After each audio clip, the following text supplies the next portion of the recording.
Hi, welcome to our Monotub fruiting tutorial. In this video we will go over the following steps. First, how to prepare your monotub for the fruiting stage. Second, how to mix your tub. And third, how to fruit your mushrooms. We will start this process with our 5-grain spawn bag that is fully colonized and ready to go. The kit we are using in today's video is the complete medium monotub kit.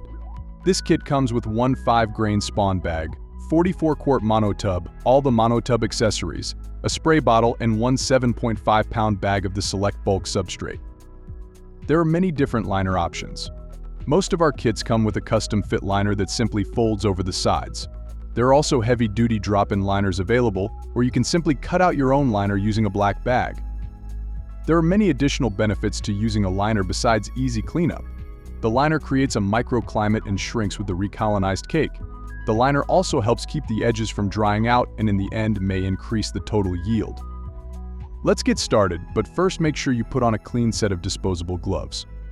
Cut open the bag of select bulk substrate and dump about 75% of the contents into the tub.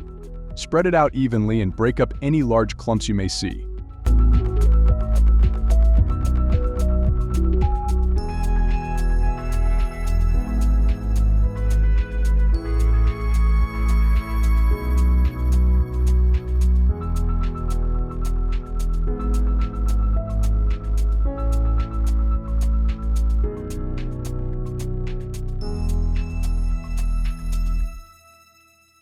The next step is to break up your colonized spawn bag.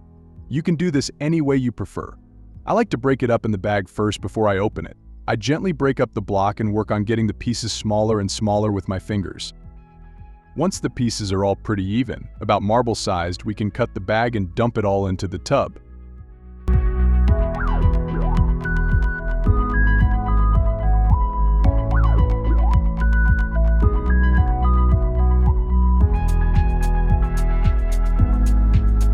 Now, any remaining large chunks of grain spawn can be broken up. It's good to have a variety of different sized pieces, but try and keep them all around nickel and dime sizes.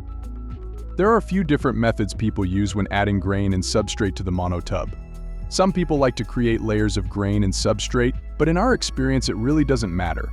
I prefer to mix the grain and substrate together to create an even bottom layer. Make sure you fill in all the gaps and spread it into the corners. You can gently pat the mixture down to get rid of any air gaps, but don't pack it too tight. Next, let's add a thin top layer of the remaining substrate. This top layer should be just enough to cover all the exposed grain, or about ½ an inch thick. This top layer gives you a little added protection from mold. Smooth it out and gently pat it down so you have a nice even layer. In most monotubs, the optimal depth of your mix should be anywhere between 2.75 and 4 inches deep. If the mix is too shallow, it will dry out. If the mix is too deep, it will take much longer to recolonize and will not produce any additional yield.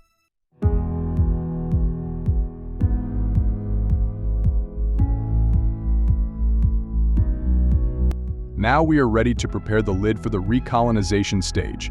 Insert the black plugs into the lid. Use your thumbs to snap them into place. Next, lightly mist the inside of the lid and the side of the tub with distilled or reverse osmosis water. Secure the lid with the black clips and place your monotub in a space that is between 70 to 76 degrees. During this time, no light is required. Some growers prefer to use the white adhesive filter discs right away, but we find it is usually best to add them after a week or so.